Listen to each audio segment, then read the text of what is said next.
So something that could happen during an interview is what we call oversharing. This is when a client might share some personal information that goes a little too far, isn't really relevant to the topic at hand. This isn't something that's necessarily a bad thing. It can mean that the client's really opening up to you and trusts you, but it is important to try to redirect the conversation back to the topic at hand. So we're going to do a little skit to kind of demonstrate how you might do that. I'm going to be the client in this scenario, and Matthew will be the Vista. So can you tell me how often you cook meals at home? Yeah, I mean, I do all the cooking in my house. My wife doesn't do any of the cooking. She can be kind of lazy in that way. I mean, she can really be kind of a pain in the butt. She never cleans up after herself, and she's constantly nagging me. She's got this really weird growth on her neck that, I don't know, it kind of weirds me out, and I don't know, it's a tough situation. Oh, that does sound kind of like a difficult situation, but I'd really love to talk about maybe some of the types of food that you cook at home, or maybe perhaps how often you guys eat at home.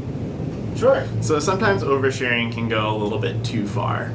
There are a couple different ways that you can kind of deal with this situation. If you feel uncomfortable and you're having trouble getting the person back on track, and you feel like the interview has reached a point where it can't go too much further, you can either try to get them to move on by saying that you have a limited amount of time and there are other clients you need to get to.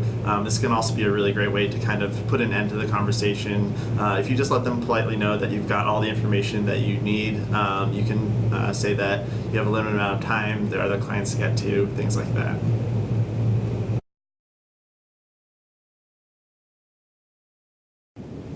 Something you'll find out pretty soon into story banking is that not every client is going to want to speak to you. So there are a couple different ways that you should deal with getting turned down or rejected by a client, but the best way is just to always remember to be kind regardless of their reaction. So Matthew and I are going to act out a scenario in which a client might not want to talk to you, and then just kind of how to react. Hi sir, how are you? I am doing well. I'm working for the Capital Area Food Bank. I'm a AmeriCorps Vista, and I'm doing this project where we're trying to get the voices of the community and the clients in the food bank, so we can really learn from their experiences, and ideally we can help share your story with the community as a whole. So the Capital Area Food Bank would be able to share this story. And the Feeding America would also be able to share this story. Is that something you'd be interested in? You know, I don't really feel comfortable doing that today. Some of those issues sound really personal for me, and I don't think I want to share my story at this time. All right, well, thanks so much for your time, and I really appreciate talking to you. I hope you have a great day. Thank you. You as well. So that was kind of an example of what a rejection might look like if the client's being polite. But that's not always going to be the scenario. Sometimes the client might be a little ruder, but it's really important to remember that you want to kill them with kindness. You don't want to be rude back to the client, and you are representing the food bank, so you do want to try to be as polite as possible. So I'm going to demonstrate that scenario with Matthew. Hi sir, how are you? Then you would kind of go over all of the different, what the project is and how their story will be used. Does that sound like something that would be interesting to you, sir? No, this is really inappropriate. I was told I wouldn't be harassed at these mobile distributions. Oh, well, I'm very sorry. It was not my intention to harass you, but I hope you have a great day, and thanks so much for speaking with me. So not every rejection is going to be that straightforward. Sometimes people will kind of give an excuse that leaves it open-ended to where they might want to do an interview later down the line. So that you can take this as an opportunity to try to get their personal information, so you might be able to get in touch with them later. So I'm going to demonstrate what that might look like with Matthew. Hi sir, how are you doing? Doing well. Going over all that stuff about what the story banking initiative is. Is that something that would be interesting to you? You know, I probably would another time. I got the kids this morning. I'm kind of in a hurry. I totally understand. If you wouldn't mind though, if you are interested in possibly doing an interview in the future, I just have this sign-in sheet where you could put down some personal information. I can get in touch with you at the later date. right, thank you so much.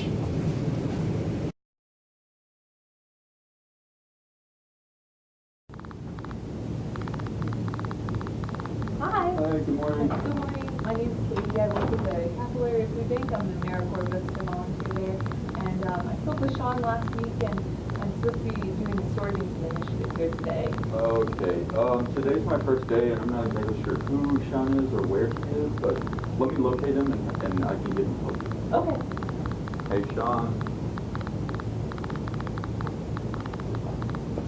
Hi. Katie, how are you? I'm good. How are you, Sean? Doing well. So can you just remind me what you're going to be doing here today? Yeah, so I'm working on the story banking initiative with the Capillary Food Bank. And I'm hoping to be able to talk with some clients today about kind of what led them to seek assistance at the food bank and kind of some of the challenges they're facing so we can have a better idea and more clearly educate the public about the issue. So yeah, I'm hoping to talk to some clients today and get some stories. Awesome, that sounds great. Is there anything I can do to help? Well, we had talked about maybe a table. I'd like somewhere that maybe is a little bit private so that they'll feel more comfortable talking to you. Yeah, definitely. Yeah, just follow me this way. I've got one set up for you. Okay. So yeah, you can use this table. It's, we got a door here so you can have as much privacy as you'd like. This is really nice. I appreciate it. Yeah. Great. Well, I was hoping to maybe make an announcement when everyone's here before the food distribution starts. I have a sign-up list so people can put their name down if they're interested in talking to me and just kind of bring them back one by one. Would that be okay? Yeah, that sounds great. I do know it's going to be really busy today, so we're going to try to be getting people through as quickly as possible. So if you can keep your announcement brief, I'd appreciate it. Yeah, for sure.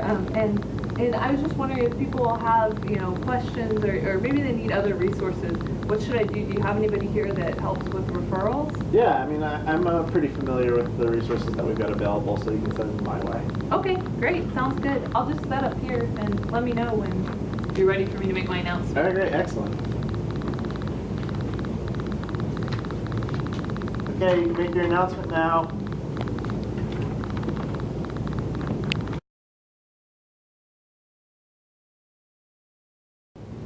Hi everyone, my name is Katie. I work with the Capillary Food Bank. I'm an AmeriCorps Vista volunteer there, and I'm doing something called the Story Banking Initiative. And we're trying to gather client stories about the challenges of food insecurity so that we can better educate the public about what challenges people are facing in their community. So I'm going to be here all the rest of the distribution, and if you're interested, I have a sign-up sheet. You can put your name down and I'll call people back to talk with me one by one. And if you don't have time today, I also have some flyers so that you can take my information with you, and if you want to reach out to me later if you'd like to share your story. Thanks so much, and I'll be around this whole time.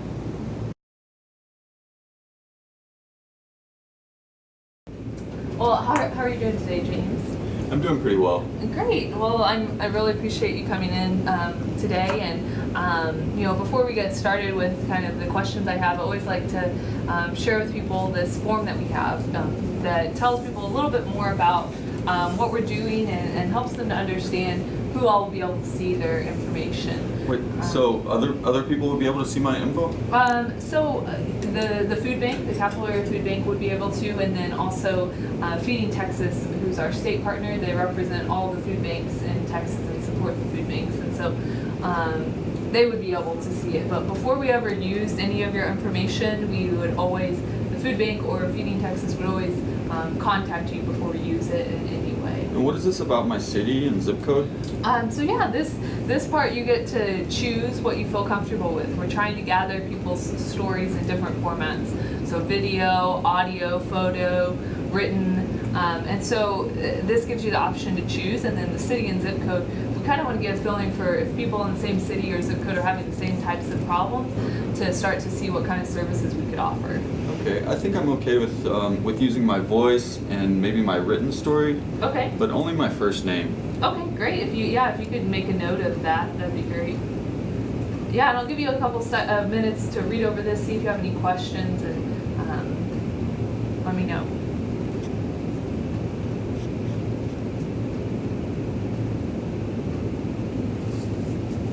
So what is this about this optional information here at the bottom? Yeah, so we want to be able to get in contact with you if we'd like to use your story in any sort of way. So the more information you can provide, it asks for your phone number, your email, and your address, whatever you feel comfortable with, but we want to be able to get in contact with you. That makes sense.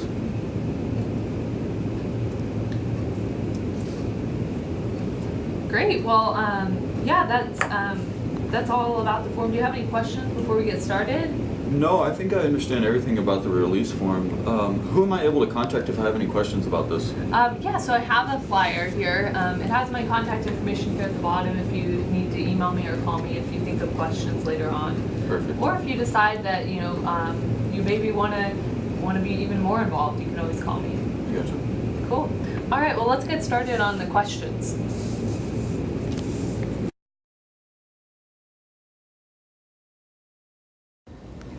Oh yeah, I have an interview. Send an all-staff email.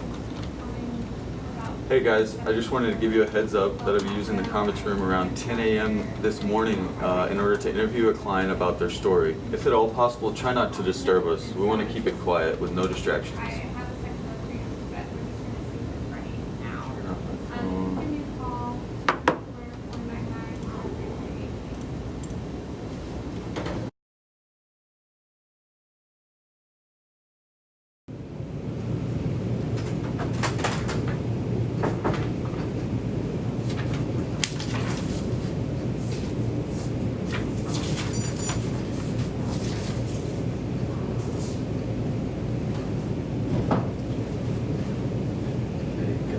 Chairs, got the camera fully charged, my cell phone to take a picture,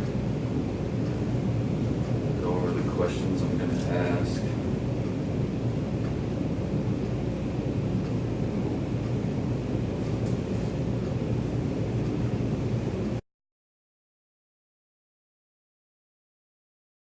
Hey Jacob, welcome to the food bank. I noticed on your confidentiality form that you were comfortable sharing your video. Is that something you're still okay with? Oh yeah, definitely. I'm perfectly comfortable with that. Perfect. So how are you today?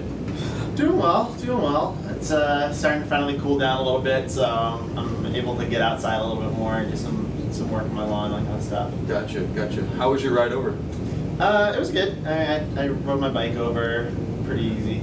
Cool. I like cycling as well.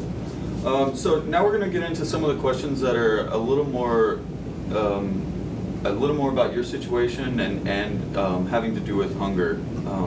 So what kind of happened in your life that led you to need food assistance? I mean, I don't know if it was any one thing in particular. I mean, growing up, I was able to kind of get food for most of the time. We were pretty thankful that we were able to put food on the table most nights, and I pretty rarely went to bed hungry.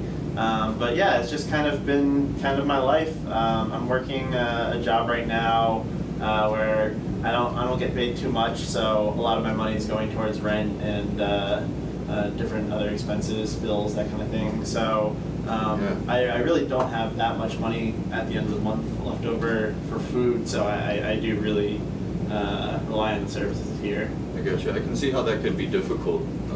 So what necessarily happened to you and your family? What would happen if this food assistance wasn't available? I mean, I can't even imagine. If without SNAP and without the food distributions, there's no way we'd be able to have enough food to feed me and my family. I can't even begin to imagine how we would go about doing that, because we need to have a roof over our heads, and we need to pay water and electricity. So yeah, the assistance that we get for food is not only really important, but it's life-saving. Gotcha. Well, I just want to thank you again for coming over to the food bank today and sharing your story and information with us. Yeah, absolutely. Thanks so much.